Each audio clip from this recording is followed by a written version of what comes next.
Bom dia, bem-vindos ao Discurso Direto, programa de entrevistas do Novo e da JETV, que pode ser seguido nos sites do Jornal Económico e do Novo.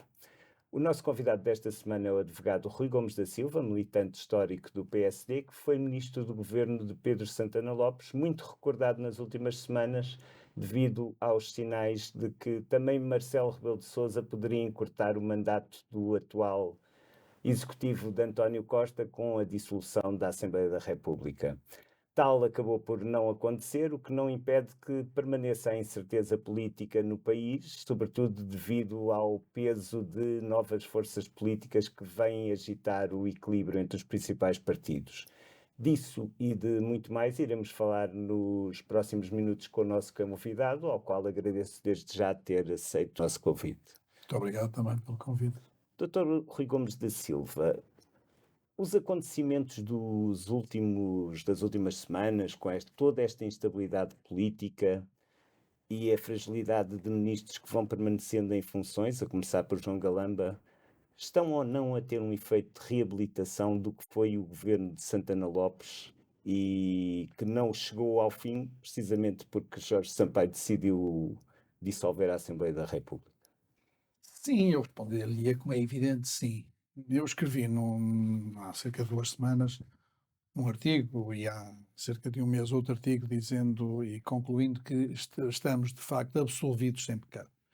Absolvidos sem pecado porque recordando aquilo que foi 2004 e recordando aquilo que tem sido as últimas semanas, eu digo quase que o último ano desde a tomada de posse deste governo, há um conjunto de episódios de casos e casinhos, como diria o presidente Jorge Sampaio, que nem escusamos de repetir, que levariam a que qualquer pessoa, se fosse avaliada esta situação pelos parâmetros de 2004, deitasse as mãos à cabeça.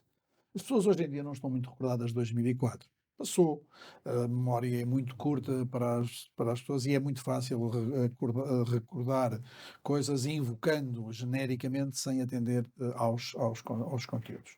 O que é que aconteceu em 2004? Primeiro momento, que é um momento anterior aos casos e casinhos, o presidente Jorge Sampaio convidou todos os militantes do PSD que se opunham a Pedro Santana Lopes para tentar obstaculizar a tomada de posse de Pedro Santana Lopes. O que é que lhe foi dito? Que o partido queria Pedro Santana Lopes como primeiro-ministro, queria Pedro Santana Lopes como líder. Num segundo momento, o discurso de Jorge Sampaio na tomada de posse é um discurso arrasador, é um discurso de desafio, é um discurso de quase, eu diria, provocação política para quem está a impulsar um governo que é o seu governo. Fruto do sistema constitucional, fruto do regime semipresidencialista, mas é o que temos. E acontece num momento de grande calor, o primeiro-ministro, na tomada de posse, salta 2 páginas pelo calor, pela má disposição que tinha, e isso é considerado, repara, um atentado ao normal e regular funcionamento das instituições. Num segundo momento, há uma declaração possivelmente minha, que é o atual Presidente da República tinha um comentário numa televisão em que desancava todos os dias o governo. Lá, aliás, evitávamos até já ouvir, porque já sabíamos o que é que havia, até no Conselho de Ministros de quinta-feira, geralmente, cada diploma que aprovávamos, até brincávamos com essa situação e dizíamos lá teremos mais o Marcelo a falar de nós outra vez. E eu disse uma coisa muito simples, que parece uma coisa tão banal, hoje em dia tão simples, é que alguém que está na política ativa e que continua ativo na política, tão ativo que é Presidente da República, tão ativo que estávamos em 2004, em 2016, 12 anos depois foi eleito Presidente da República, e para ser reeleito depois em 2021, aquilo que eu disse é que esse alguém, que era um político não ativo, deveria ter contraditório. Deveria ter só aquilo que é uma regra elementar da democracia, ouvir as duas partes e depois as pessoas ajuizarem. E isso criou um conjunto de falsidades, de mentiras e de casos, os tais casos e casinhos, que levaram a que as pessoas tivessem uma percepção errada do que era a realidade. Foi um Aliás, rastilho. foi o rastilho.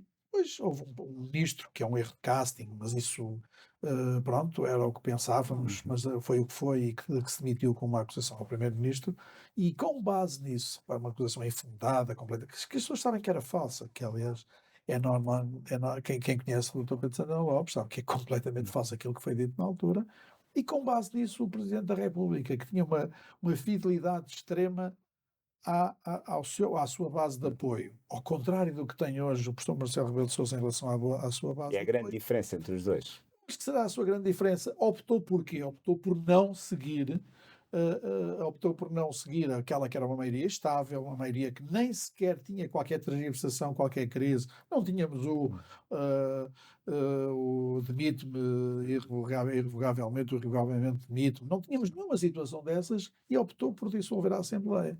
Porquê? Porque sim, se achava confortável, fez tudo para que as sondagens levassem o partido da oposição, o Partido Socialista, o seu partido até a maioria absoluta. Sim. A história, como diria o Fidel Castro, não é? A história nos absolverá. Era a frase, aqui eu acho que a história já nos absolveu. E então absolveu-nos numa frase que na altura, em 2004, jogávamos impossível, era que chegarmos agora a 2022, 2023 e termos alguém que fez de nós, eu não diria aprendizes de feiticeiro, porque na política, quem anda na política, não há aprendizes de feiticeiro, mas que faz daquele governo meros episódios. Uhum. E, portanto, eu neste governo, por exemplo, vi secretário de Estado a desautorizar em ministros em relação a políticas ambientais, em políticas de desenvolvimento, etc. Eu lembro, na altura, estávamos a discutir o orçamento e o ministro da Economia saiu da sala e foi-lhe perguntar se ele achava que devia baixar o IRC. E ele disse que sim, isso é uma coisa normal. A seguir sai o ministro das Finanças e diz o que é que acha sobre o IRC a seguir. Tinham falado, ele disse, acho uma coisa. Aquilo deu para semanas, a Inês deve-se lembrar, deu para semanas de títulos, etc., de discordância total entre membros do governo. E, portanto, a política é feita destas coisas. A gente também sabe que não é que as notícias são feitas um bocadinho ao. Eu não diria que não há vontade dos jornalistas, mas são feitas um bocadinho à base daquilo Da que são polinização. das ondas que, não é? O Mário Sá Carneiro dizia no ar que tudo existe, não é no éter, é lá que tudo existe, é lá que tudo acontece. Eu acho que aqui a política também é no ar que tudo acontece em relação a essa criação desse efeito de onda que leva as pessoas para um lado ou para o outro de acordo com o que é a maioria. É muito difícil, determinadamente, correr contra a maioria. E saltando agora para 2023, diria que Pedro Santana Lopes tem sabido gerir bem esta situação para elevar as suas hipóteses como possível candidato presidencial do centro-direita? Samuel Churchill que dizia, não é? Que só se morre uma vez, mas na política morre-se muitas vezes. Acho que Pedro Santana Lopes conseguiu uma coisa única na vida, foi morrendo com atestados de morte total e absoluta e eterna e recuperando sempre dessas mortes políticas, como é evidente no bom sentido da palavra. E sendo talvez a pessoa que mais ganhou, que mais combateu pelas ideias em que acreditava, que menos se satisfez, que menos se aconchegou ao poder e que, portanto, e em função disso, teve as vitórias que teve e também teve as derrotas que teve. Mas é de facto um lutador. Em relação às presidenciais, acho que sim, ele dizia um dia destes, eu não o quero parafrasear, mas citando, dizia-lhe ele dizia que era a pessoa com mais capacidade, com mais conhecimento e com mais experiência. E é de facto. Mas eu acho que as eleições em Portugal, com exceção de 1986, 86, nunca tiveram segunda volta, foram sempre resolvidas à primeira volta. Eu acho que é também, não diria que é um dos erros, porque o povo é sempre soberano, mas é de facto um momento em que as pessoas nunca quiseram discutir verdadeiramente o que é o Presidente da República, o que é que o Presidente da República vem, ao que vem e o que entende. Porque não precisaram os Presidentes da República eleitos, normalmente à primeira volta, de discutir abertamente o que é que pensam do exercício das suas funções e em relação à forma como vão exercer o seu mandato, nomeadamente o segundo mandato. Então, esse sim é um passeio. O que é que o regime permite? Permite que o primeiro mandato seja um mandato de conciliação com o governo e o segundo mandato seja um mandato de liberdade total em relação àquilo que ele pensa. Nem sequer diga em relação às suas opções políticas, mas é aquilo que o Presidente da República pensa, assumindo-se praticamente como contraponto executivo e como contraponto político e não da magistratura de influência, não do cargo de unidade de Estado e da União de Estado, que deve ser a forma de exercer o cargo como chefe de Estado. Mas eu acho que nas próximas eleições presidenciais vamos ter aquilo que nunca tivemos em Portugal, que é a possibilidade, quer à direita, quer à esquerda, termos umas primárias que vão determinar que as pessoas se candidatem em função de um determinado paradigma para a função presidencial e em relação depois, numa segunda volta, a possibilidade de juntarmos essas mesmas maneiras de pensar e até pessoas cruzarem os espectros políticos. Eu acho que pela primeira vez à direita podemos ter Pedro Santana Lopes, a tal pessoa que o próprio, e eu próprio também acho que é, e eu mesmo também acho que, que é a pessoa mais qualificada e mais bem preparada para as funções, independentemente dele ter dito que não o queria, mas podemos ter um Dr. Luís Marques Mendes, podemos ter um almirante, o atual chefe de Estado-Maior da Armada, Coloca-o na direita, Gouveia. o Melo Gouveia. mas posiciona-o na direita. Sim, acho que sim. Certamente no meio do aspecto político, mas se o tivesse que posicionar, posicionava à direita. Podemos ter o Dr. Paulo Portas, pelo menos esta possibilidade de termos estes 3 ou 4 candidatos, portanto já vamos em 4, e não descartemos de à esquerda também haver essa hipótese. Teremos obrigatoriamente o Dr. Santos Silva, e eu acho que poderemos ter o Dr. Francisco Assis, poderemos ter o Dr. António José Seguro, e eu acho que se tudo lhe correr bem a ele e mal ao país, poderíamos ter o Dr. José Sócrates, o engenheiro José Sócrates também candidato presidencial. E, repito, se lhe correr bem a ele e mal ao país. Acho que será uma situação muito complicada que o país, o poder judicial, o poder político, todo o poder vai gerir, vai ter que gerir se isso acontecer, mas eu acho que ele, tal como na altura, quando foi detido, daquilo que eu percebo, só poderia pensar ser candidato presidencial e anunciar essa candidatura no Congresso que aconteceria dali a 15 dias, eu acho que ele não perderá essa oportunidade de se vingar ou de procurar vingança em relação a todos aqueles que atuaram desta forma sem quaisquer consequências. Eu não estou a fazer qualquer juízo de valor e, portanto, permitindo-se ele próprio ser candidato.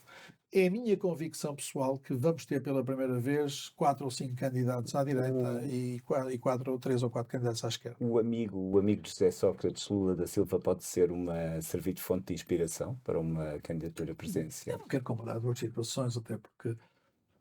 Mas acho que sim, é uma possibilidade. É uma possibilidade de fazer dessa candidatura, depois também de uma detenção, de uma determinada situação, fazer dessa candidatura algo mais forte e algo mais plausível e mais aceitável pela democracia portuguesa.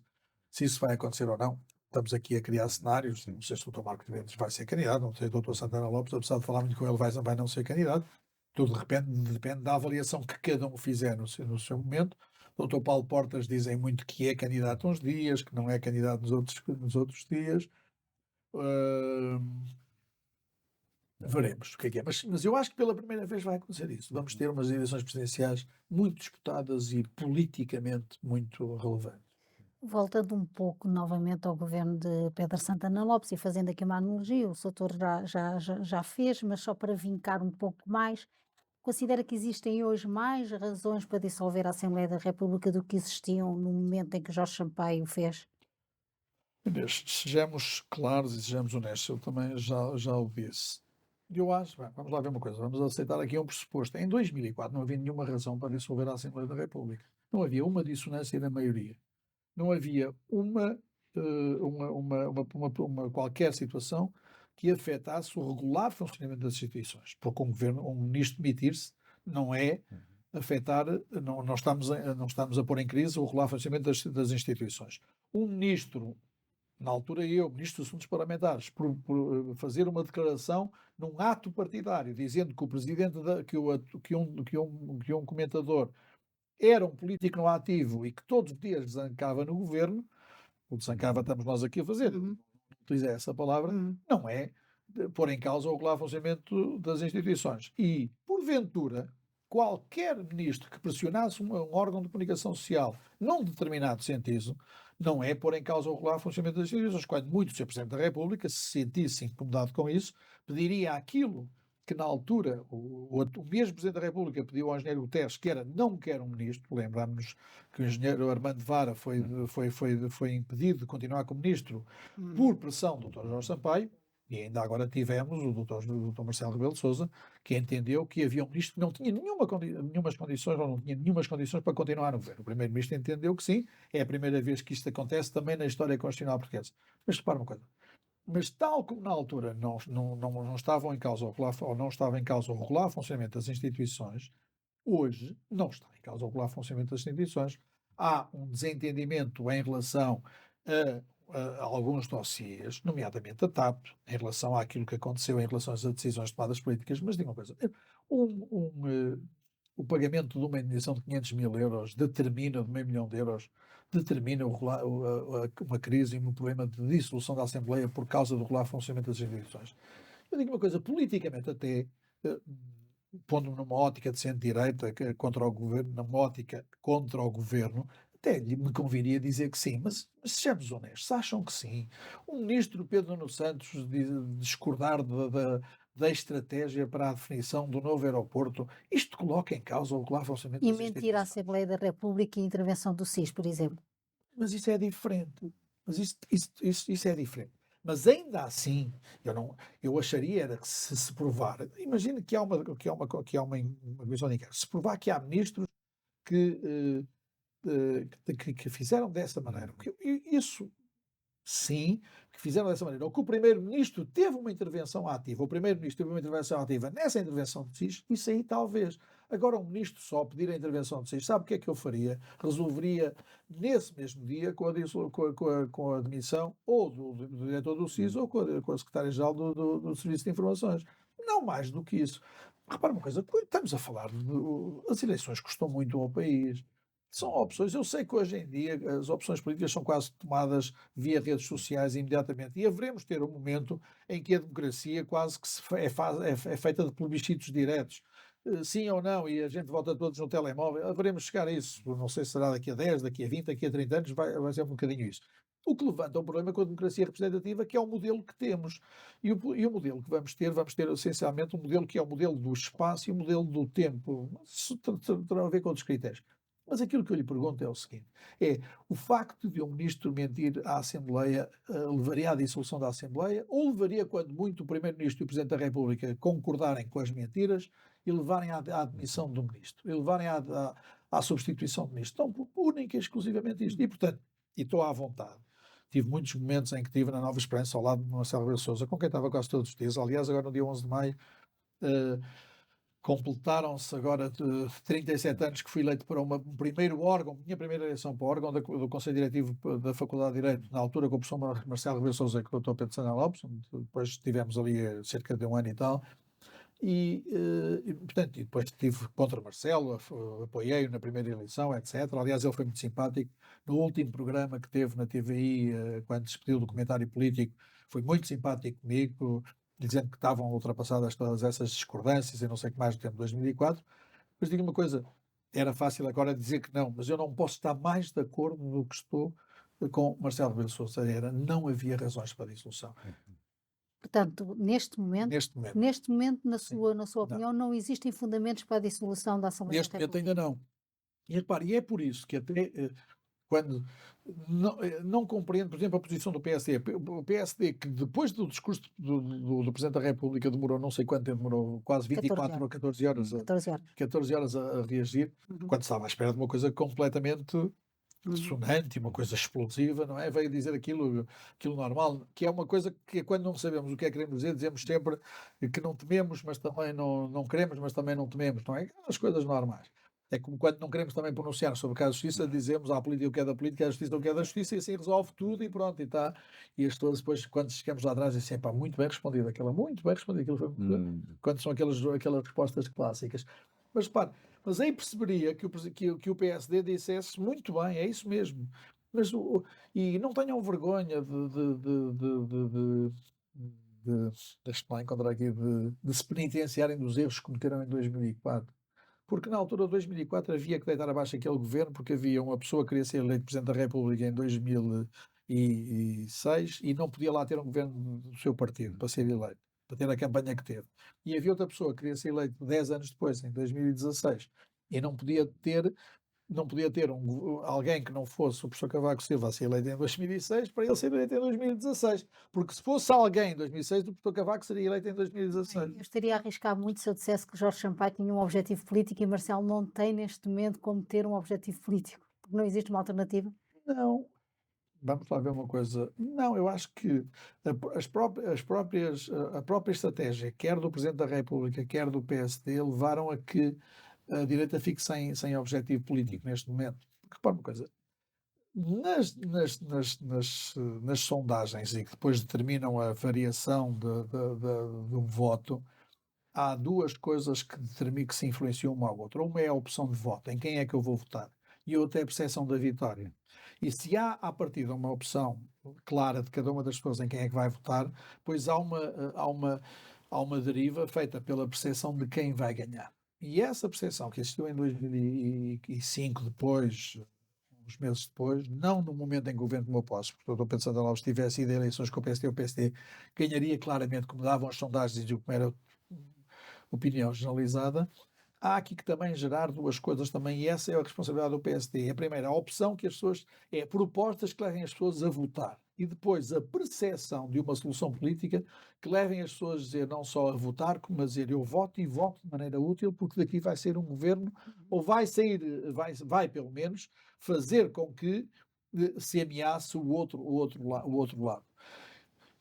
E essas são as duas percepções de quem está na política, são as duas preocupações de quem está na política, dar razões às pessoas para optarem, em função de programas, de ideias, de dizer eu vou votar aqui porque vou ter menos impostos, vou votar aqui porque tenho mais apoios sociais, vou votar aqui porque o ordenado mínimo não é passado não sei quantos 750 euros, mas vai ser 1000 nos próximos 2 anos, ou uma coisa qualquer. E depois e quem é que vai ganhar? Porque se eu estiver ao lado, porque há partidos que fazem isso, há partidos que acham que o ordenado mínimo deve ser 1.500, 2.000, e porquê é que não têm nenhuma votação em termos expressivos? Por uma razão muito simples, que as pessoas, apesar de gostarem daquilo que dizem, acham que aquilo não vai levar a lado nenhum, nem tem nenhuma solução de poder. Voltando um pouco atrás, pelos motivos que ele expôs na comunicação ao país, Sim. que fez um diagnóstico arrasador sobre a falta de confiança em relação ao governo. Sim. Por tudo o que já tinha dito antes sobre a maioria requentada e cansada, Marcelo não devia ter sido coerente e ter avançado para a dissolução? Não por aquilo que eu lhe disse anteriormente, repara, mas isso não poderia, até determinado momento poderia, mas eu acho que não se justificava, não estava em causa. E Marcelo tem outro problema, é que foi determinado por determinados caminhos que impede que à direita, neste momento, haja uma solução de maioria.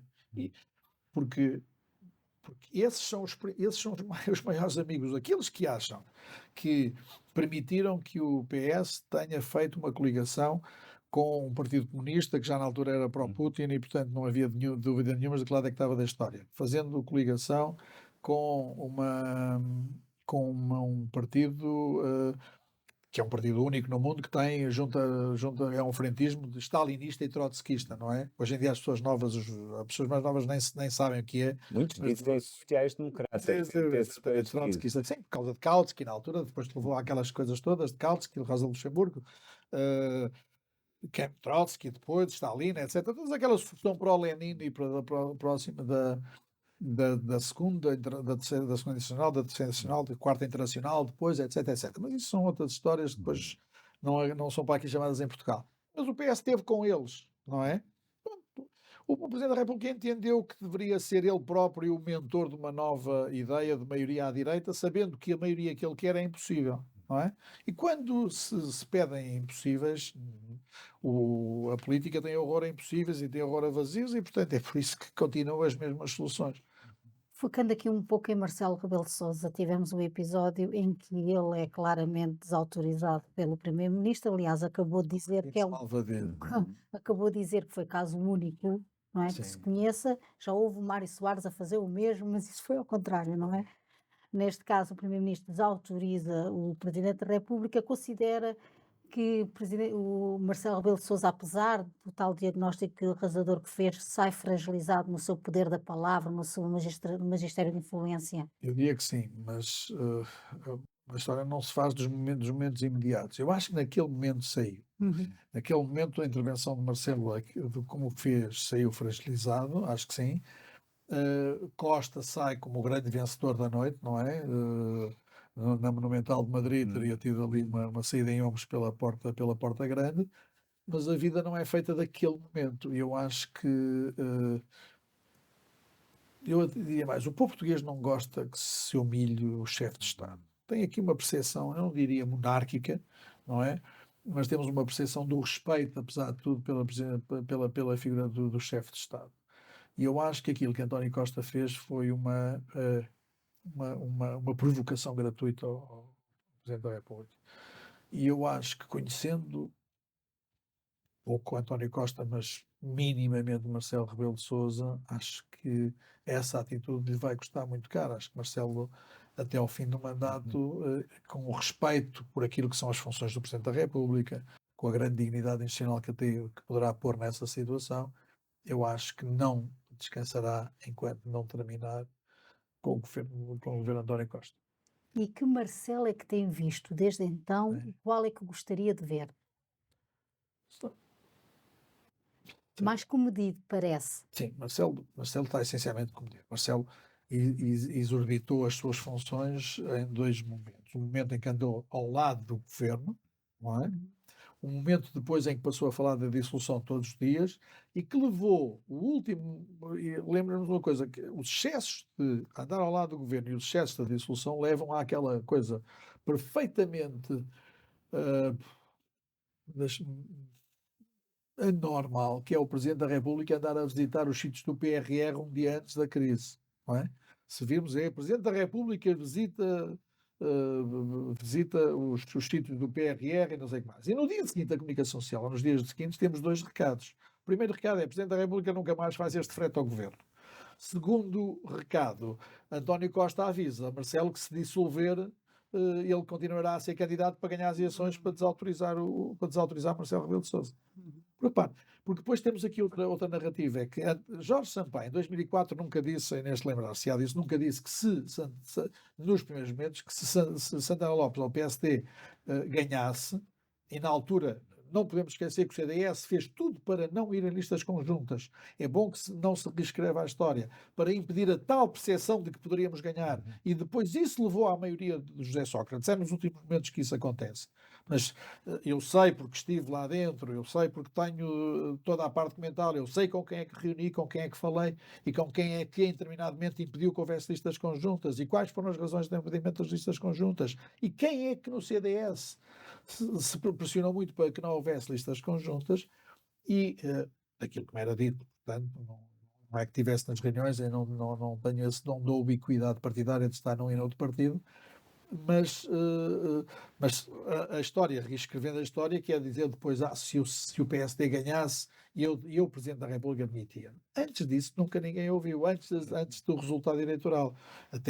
E, portanto, não vamos aqui obrigar a que Marcelo, dizendo, mas eu, se dissolver, tenho que me demitir se o resultado for outro. Antes, pelo contrário, o Presidente da República aquilo que tem que dar é a voz aos portugueses, se esse for o seu entendimento. Ponto 1. E constatar depois que quem ganhou numa situação de maior ou menor instabilidade é o partido A, o B ou C. Outra coisa é o que poderá ser sacado depois ao Presidente da República, que quer dizer assim: nós estávamos numa situação de estabilidade, o PS tinha maioria absoluta e o senhor gerou aqui uma situação de total instabilidade, porque nem há governo à direita, porque não se entendem, nem há governo à esquerda, porque já não é possível fazer uma maioria de esquerda. Sim. E, portanto, isso é outra questão. Agora, como é que eu vejo Marcelo nos próximos tempos? Acho que vai ser um Marcelo mais comedido, menos extrovertido, mas eu acho que mais certeiro nos recados e nas decisões que vai tomar e na não criação de facilidades ao governo. Acho que vai ser isso. Exclui completamente que Marcelo, neste final de segundo mandato, possa emular o segundo mandato de Mário Soares e procurar ativamente uma nova maioria. Presidências abertas. Se repara uma coisa, mas na altura, Mário Soares bem se esforçou, mas não conseguiu a maioria absoluta e só conseguiu o primeiro governo do engenheiro António Guterres que houvesse ali uma solução híbrida, que era uma solução de maioria sem maioria, não é? Uhum. E que permitiu que isso fosse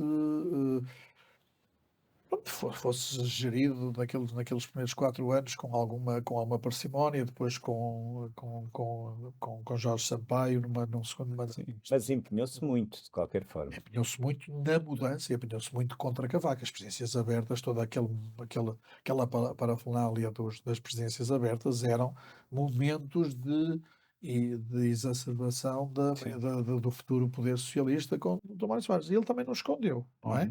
Mas vê em Marcelo esse perfil? poder Não, não esse vejo. tipo de guerra Não aberta? vejo. Até por uma razão muito simples, porque apesar de tudo tem que haver. Eu agora vou dizer uma coisa que é entrar naquilo que pode ser a convicção que tenho de Marcelo. Tem que haver alguém. Para uma coisa, eu acho que Soares entendeu, não sendo o candidato dele, possivelmente, mas entendeu que Guterres seria um grande primeiro-ministro e um bom socialista na presidência.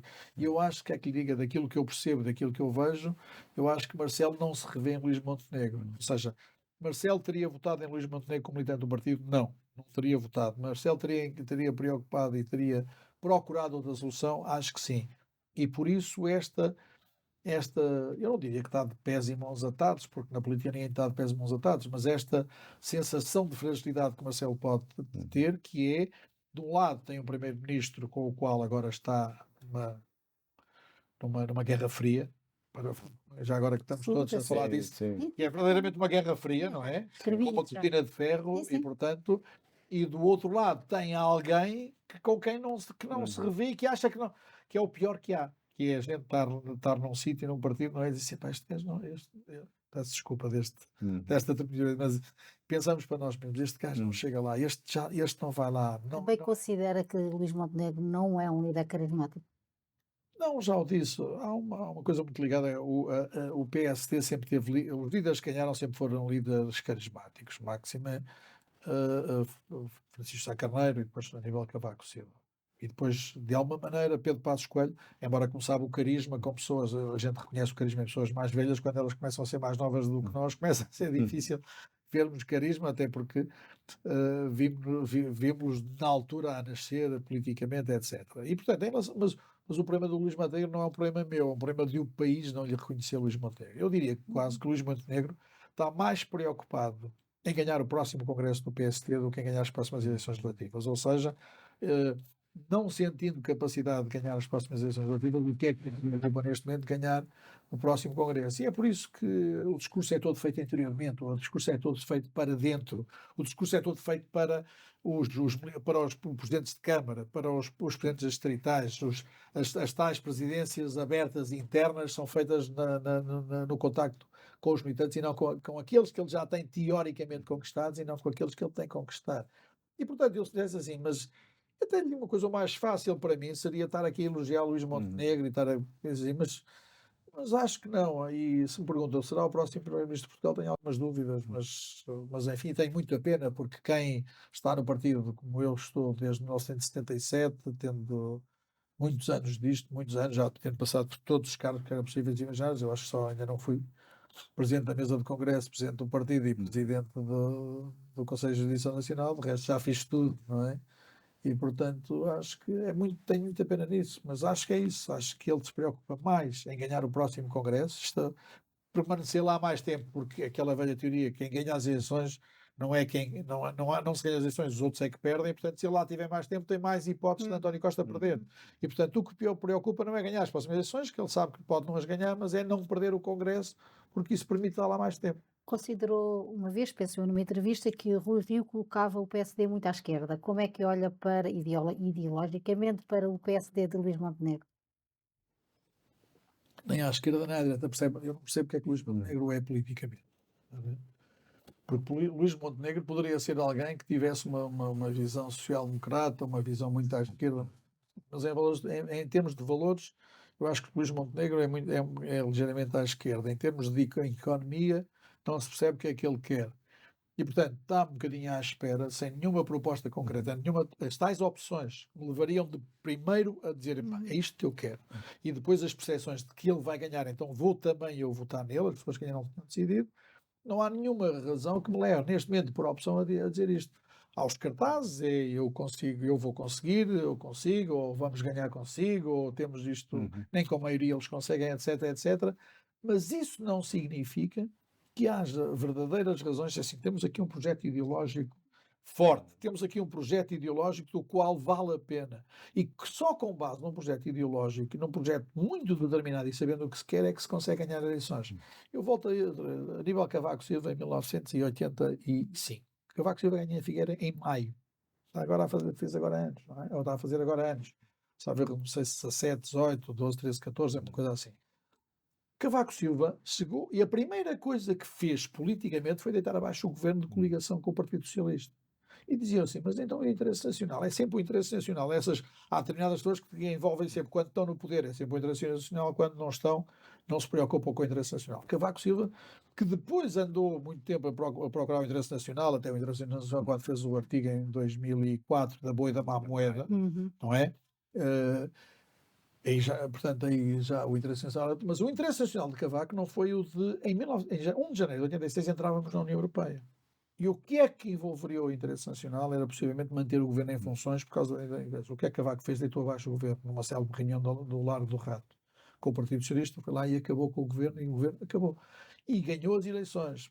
Poderíamos dizer, ganhou com os mesmos 28%, como Pedro Santana Lopes ganhou, ou 28,2%, como Pedro Santana Lopes perdeu em 2005.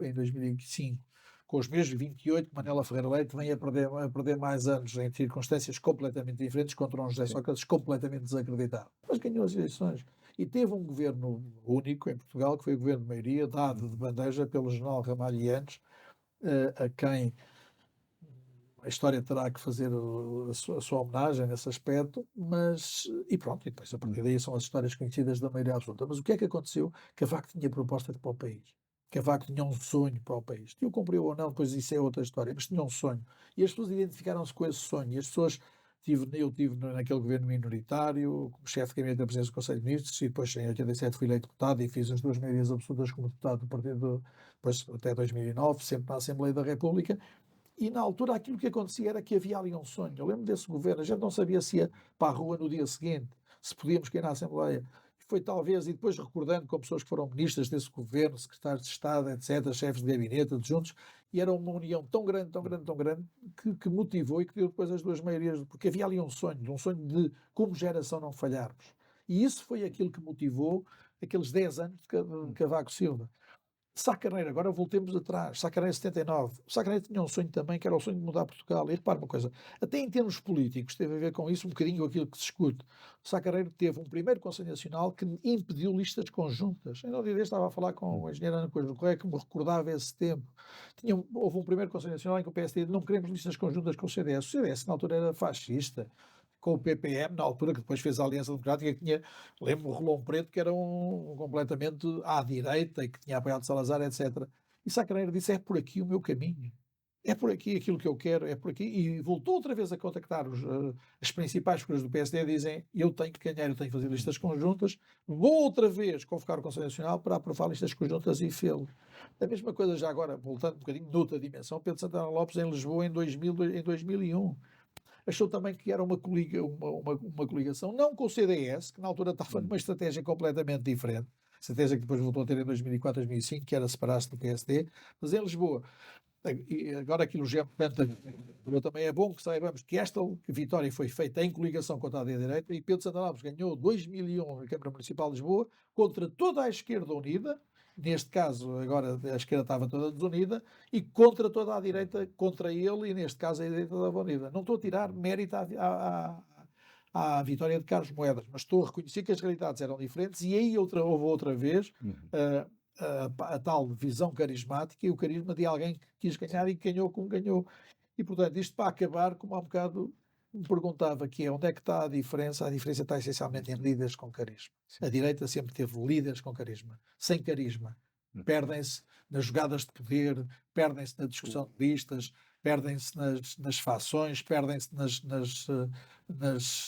nas coisas menores da política e acabam por não ficar na história. Quando diz que a direita ganha com líderes de carisma, o atual líder carismático da direita é André Ventura? Ouça, eu sou suspeito porque sou André Ventura, muito amigo de André Ventura, e, portanto, mas isso não significa que não lhe reconheça determinados méritos. E o mérito é a sua capacidade de intervenção, capacidade de convicção, e se o carisma se define de alguma maneira, não é? De alguma maneira um carisma muito grande numa determinada área política. Max Weber, como sabem, dizia que havia 3 legitimidades: a legitimidade democrática, a legitimidade histórica e a legitimidade carismática. Eu acho que um líder sem uma destas legitimidades nunca será líder na vida. Tem que ter as 3 legitimidades: carismática, democrática histórica. E acho que André Ventura, sendo um jovem ainda, comparado com aquilo que eu sou, sendo muito mais novo, tem essencialmente essa capacidade, essa liderança carismática e essa capacidade de intervenção que faz com que uma coisa, sabe, que faz com que os que gostam das ideias políticas deles se fiquem fascinados com aquilo que eles diz e quem odeia as ideias políticas que ele defende fique completamente de cabeça prendida com aquilo que ele faz e porque o faz bem. Consegue perceber as linhas vermelhas deste PSD para com o Chega? Não consigo, não consigo, por uma razão muito simples, porque na atual circunstância, vamos lá ver, o Chega e o PSD estão condenados a entender-se. E estes pseudo-frentistas de esquerda contra o Chega dentro do PSD são o maior seguro que António Costa pode ter. A política do PS foi muito clara desde o princípio, só que é privilegiar a discussão com o Chega. Santos Silva faz isso na perfeição, mesmo que depois se perca nas gravações no gabinete, explicando as razões que o levam a ter essa atitude, mas faz isso na perfeição, que é privilegiar o Chega e o PSD não perceber que esse privilégio do Chega e esse ataque ao Chega, que alguns deputados batem palmas, é aquilo que mais faz com que o PSD perca votos. Por uma razão muito simples. Eu há um bocado tinha dito, o PS fez uma aliança com o Partido Comunista e com o Bloco de Esquerda sem nenhum problema de consciência. É evidente que, fala em linhas vermelhas, eu permitiria mais as chamadas linhas, eu permitiria linhas laranjas, é evidente que eu nunca estaria, e digo uma coisa, um dia destes, há uns meses, fui convidado para umas jornadas parlamentares do Chega. Eu sei que a notícia é eu ter ido ao Chega e não aquilo que eu lá disse. Mas, de facto, aquilo que eu lá disse também, falávamos de Constituição Constitucional, é assim, eu sou completamente contra a pena de morte, completamente contra a castração química em determinadas circunstâncias, completamente contra a prisão perpétua, completamente contra, mais um conjunto de ideias. Essas serão as linhas vermelhas. Mas acredito que um governo qualquer do PSD não possa deixar de ter essas linhas laranjas ou linhas vermelhas, incluindo no programa de governo. Passa pela cabeça votar qualquer que seja a minha situação na vida ao lado de uma prisão perpétua ou de uma situação de pena de morte. Para mim é completamente impensável. Mas acredito é que temos que ter a capacidade política de, num programa de governo, por exemplo, com o Chega, ter isso. Se me pergunta se acha que o Chega e o PSD estão condenados a entender-se, estão. Acho que um possível governo à direita, ou governo de centro-direita, terá que meter obrigatoriamente o Chega. E quando me perguntam, mas então e a Iniciativa Liberal? Disse, olha, o que eu não percebo é este entendimento e este fascínio com a Iniciativa Liberal, com a agenda que tem de realidades alternativas, de situações completamente que têm a ver com a esquerda. Alguém me dizia, que eu aqui parafraseando esse alguém, dizia ontem que a Iniciativa Liberal parece-me um bocadinho o Bloco de Esquerda com cartões de crédito na carteira, com muito dinheiro. E, portanto, este fascínio pela Iniciativa Liberal é um fascínio construído para tentar desacreditar, para tentar afastar o PSD do Chega. Mas o PSD e o Chega, numa relação de 2 para 1, como hoje em dia temos, de 15 ou 13 para 28, uma coisa qualquer, portanto, é uma relação que não é passível de ser afastada.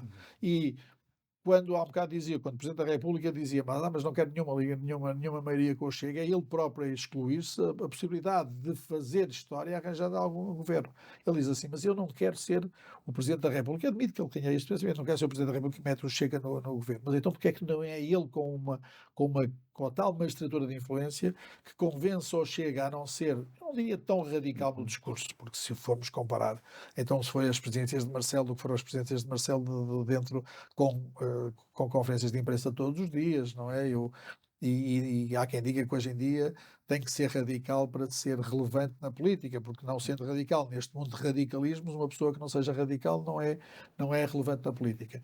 Mas então que Marcelo seja o tal magistratura de influência para que se afaste dos extremos os partidos que podem entrar no tal arco governamental, num tal arco de governo, do qual até António Costa, o PC, estava completamente excluído. Um dos remédios para conter o Chega e também a Iniciativa Liberal é o PSD nas próximas legislativas dar a mão ao CDS, integrar o CDS nas suas listas? Não, para uma coisa, eu não estou a excluir ninguém. Não concordo aquela agenda completamente libertária do Bloco de Esquerda que a Iniciativa Liberal tem. Das duas, uma, é um partido de centro-direita e é um partido liberal, ou então é um partido liberal nos valores, não é? E então não fazem parte da minha, do meu, da minha possibilidade de alianças, não é?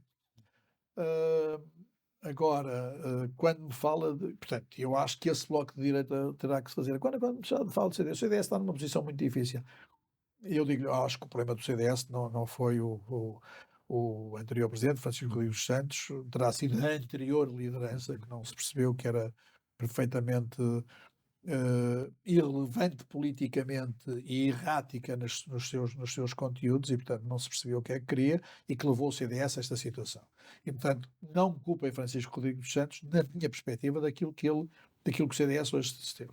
Possivelmente Nuno Melo teria sido o melhor líder quando Paulo Portas saiu, não quis, e veremos agora. Agora, eu acho que há uma história. A gente não pode de um momento para o outro deitar fora toda a nossa história.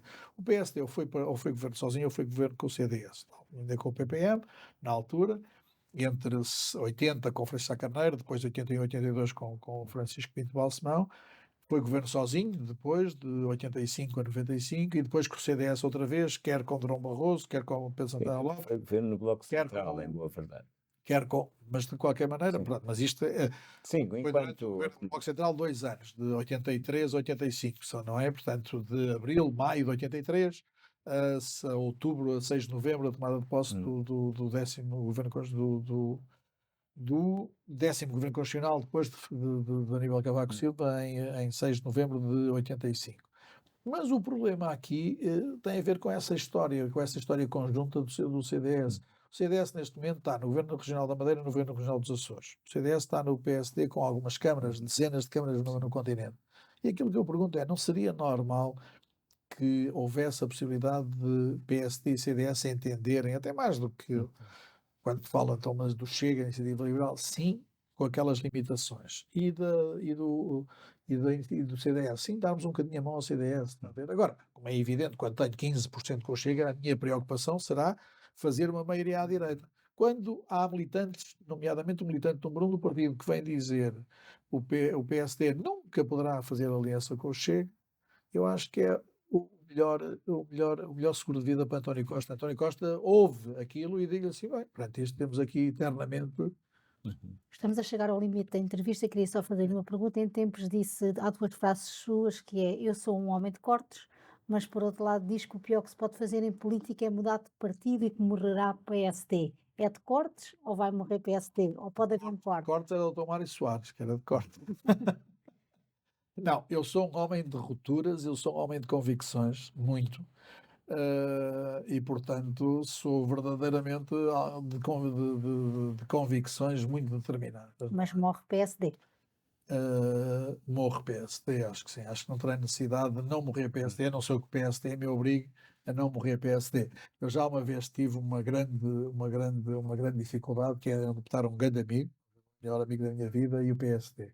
Optei pelo PSD. Eu espero que o PSD não me ponha segunda vez, porque há, como diria a minha mãe, não é? A primeira quem quer o cântaro tantas vezes vai à fonte que uma vez parte a asa. Portanto, eu espero que o PSD tenha juízo, que aponte para as soluções dos portugueses, que tenha verdadeiramente um programa e que não se preocupe com as linhas vermelhas fixadas com os outros e que fixe ele próprio as linhas laranjas para fazer um grande projeto de política. E como diria o Dr. António Costa, se assim for, habituem-se. E por último, só porque vamos para o ar na véspera do que poderá ser o dia em que o seu clube, o Benfica, festeja novamente o campeonato, eu pergunto-lhe se passado este tempo todo em que teve envolvimento na vida do clube, se voltaria a ter intervenção no futebol. Futebol é uma paixão, mas ouça, acho que há tempo para tudo. Eu tive aqueles 7 anos e meio como vice-presidente do Benfica, tive 10 anos na televisão a defender o Benfica, com todas as forças que tive. Há um momento para tudo. Na política diz que ter razão antes do tempo é não ter razão, não é? Eu tive razão antes do tempo em relação àquilo que disse que ia acontecer, em relação àquilo que ia acontecer. Pronto. Mas se me diz assim, por onde é que vai passar a minha vida, não passa mais por ali. Acho que já concorri a presidente do Benfica, perdi as eleições numa situação muito peculiar.